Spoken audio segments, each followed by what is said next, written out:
ഇന്നത്തെ ഇന്ത്യയിൽ നിന്ന് നമ്മുടെ രാജ്യം അഭിമുഖീകരിക്കുന്ന പ്രശ്നങ്ങൾ ചൂണ്ടിക്കാണിച്ചാൽ ആ ചൂണ്ടിക്കാണിക്കുന്ന ഘട്ടത്തിൽ നിങ്ങളൊരു ദേശവിരുദ്ധനായി മാറി തുടങ്ങും.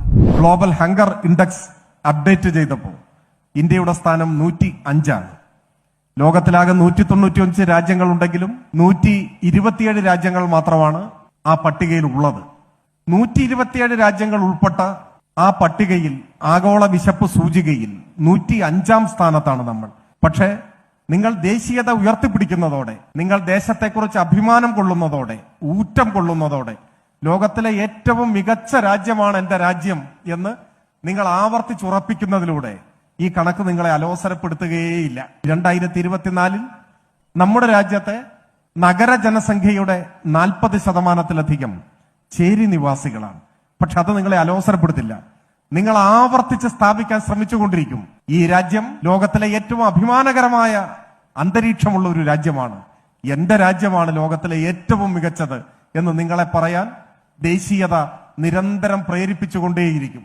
നിങ്ങൾ ഇന്ത്യയിൽ കണ്ടുമുട്ടുന്ന 4 പേരിൽ ഒരാൾ സ്വന്തം പേരെഴുതാൻ പോലും അറിയാത്ത ഒരാളാണ് എന്ന വസ്തുത, എന്ന സ്റ്റാറ്റിസ്റ്റിക്സ് ഇന്ത്യയിലെ നിരക്ഷരതാ നിരക്ക് നിങ്ങളോട് വിളിച്ചു പറയും. പക്ഷെ നിങ്ങൾ അത് ശ്രദ്ധിക്കുകയില്ല. നിങ്ങൾ അതിർത്തികൾക്കപ്പുറത്തുള്ള രാജ്യങ്ങളെ ചൂണ്ടി ഈ ശത്രുക്കൾ എന്റെ രാജ്യത്തെ തകർക്കാൻ നിരന്തരം ശ്രമിച്ചുകൊണ്ടിരിക്കുകയാണ് എന്ന് ഉത്കണ്ഠപ്പെടും.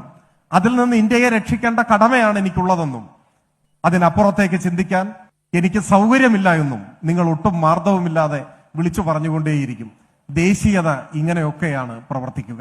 അതുകൊണ്ടാണ് 1949 ഇന്ത്യക്ക് സ്വാതന്ത്ര്യം കിട്ടി 2 കൊല്ലം തികയുന്നതിന് മുൻപ് പവനൻ ഒരു ലേഖനം എഴുതുകയുണ്ടായി.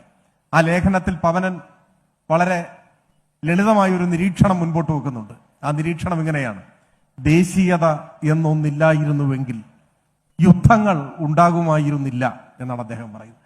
അദ്ദേഹം ടാഗോറിനെ തന്നെ അനുസ്മരിച്ചുകൊണ്ട് പറയുന്നുണ്ട്, സംഘടിതമായ സ്വാർത്ഥമല്ലാതെ മറ്റൊന്നുമല്ല ദേശീയത എന്നാണ് അദ്ദേഹം പറയുന്നത്. ദേശീയത വളരുമ്പോൾ അത് തീവ്ര ദേശീയതയായിട്ടാണ് സ്വാഭാവികമായും രൂപപ്പെടുന്നത്. തീവ്ര ദേശീയതയുടെ അടുത്ത പടിയെ വിളിക്കുന്ന പേരാണ് ഫാസിസം. തീവ്ര ദേശീയത ശത്രുക്കളെ ഉൽപ്പാദിപ്പിച്ചുകൊണ്ടേയിരിക്കും. ശത്രു ഇല്ലാതെ ദേശീയത നിലനിൽക്കുകയേയില്ല. ഒരു ശത്രു, ഒരപരൻ എല്ലാ പ്രശ്നങ്ങളെയും മൂടിവെക്കാൻ ഉണ്ടായേ തീരൂ.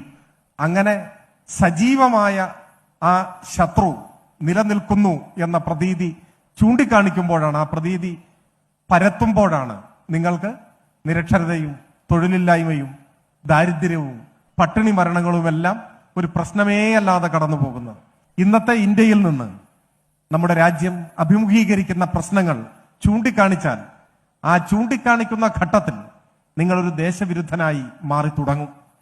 ആ ദേശവിരുദ്ധന് അർഹിക്കുന്നത് ഏറ്റവും കഠിനമായ ശിക്ഷയാണ് എന്ന കാര്യത്തിൽ യാതൊരു സംശയവുമില്ല. അതുകൊണ്ടാണ് തിയേറ്ററിൽ ദേശീയ ഗാനം ആലപിക്കുന്ന ഘട്ടത്തിൽ, ആ റെക്കോർഡ് ഓൺ ചെയ്ത ഘട്ടത്തിൽ എഴുന്നേറ്റ് നിൽക്കാൻ വിസമ്മതിച്ചവരൊക്കെ രാജ്യത്തിന്റെ പല ഭാഗങ്ങളിലും ക്രൂരമായ മർദ്ദനങ്ങൾ ഏറ്റുവാങ്ങിയത്. ദേശീയത ഏറ്റവും ആക്രമണോത്സുകമായി മാറിയ ഒരു ഘട്ടം നമ്മുടെയൊക്കെ സമീപ ഭൂതകാല അനുഭവങ്ങളിൽ വന്നത് അങ്ങനെയാണ്. പൗരത്വ പ്രശ്നം പൊടുന്നനെ പ്രത്യക്ഷപ്പെടുന്നത്, അതിർത്തിയിൽ സംഘർഷമുണ്ടാവുന്നത്, യുദ്ധസജ്ജരായി നാം നിൽക്കേണ്ടതുണ്ടെന്നും വേണമെങ്കിൽ എത്ര കാലവും ഞങ്ങൾ പട്ടിണി കിടക്കാൻ തയ്യാറാണ്, പട്ടാളത്തെ ശക്തിപ്പെടുത്തിയാൽ മതി, നിങ്ങൾ യുദ്ധം ചെയ്ത് രാജ്യത്തിന്റെ മാനം രക്ഷിക്കണമെന്ന് ആവർത്തിച്ച് പറയാൻ ദേശീയത നമ്മോട് ആവശ്യപ്പെട്ടുകൊണ്ടേയിരിക്കും. ഇത്തരത്തിലുള്ള ദേശീയതയുടെ ആഹ്വാനങ്ങളുടെ പരിസരത്താണ്, ആ പരിസരത്ത് നിന്നാണ് നാം ടാഗോറിനെയും വെൽസിനെയും ദേശീയതയുടെ, ദേശീയമായ മിഥ്യാഭിമാനത്തിന്റെ തകരച്ചണ്ടകൾ മുഴങ്ങാത്ത ഒരു കാലത്തെ സ്വപ്നം കണ്ട, വാചകം കേസരിയുടേതാണ്, സ്വപ്നം കണ്ട കേസരി ഉൾപ്പെടെയുള്ളവർ ദേശീയതയെക്കുറിച്ച് നമ്മുടെ ലോകത്തിന് നൽകിയ മുന്നറിയിപ്പ്, ആ മുന്നറിയിപ്പ് എത്രമാത്രം പ്രസക്തമാണ് എന്ന് വർത്തമാനകാല ഇന്ത്യ വരച്ച് കാട്ടുന്നുണ്ട് എന്ന വാചകത്തോടെ എന്റെ ഒരു ആമുഖ സംഭാഷണം ഞാൻ ഇവിടെ അവസാനിപ്പിക്കുകയാണ്.